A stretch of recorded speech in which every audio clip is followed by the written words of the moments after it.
व्यालरूपो गुहावासी गुहो माली तरङ्गवेग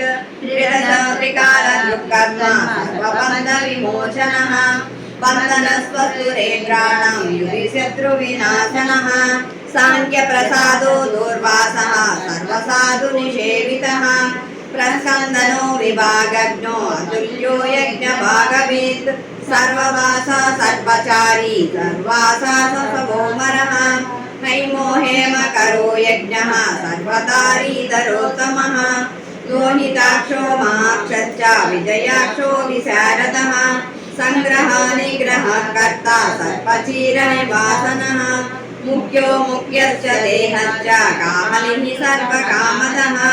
सर्वकालप्रसादश्च सबलो बलरूपदृक् सर्वकामवरश्चैव सर्वदा सर्वतोमुखः आकाशनिर्विरूपश्च निपातिः वसः खगः रौद्ररूपं सुरादित्यो बहुरश्मिर्वर्चसि वसुवेगो महावेगो मनोवेगो निशाचरः सर्ववासी श्रियवासी उपदेशकरो करः मुनिरात्मा निरालोकः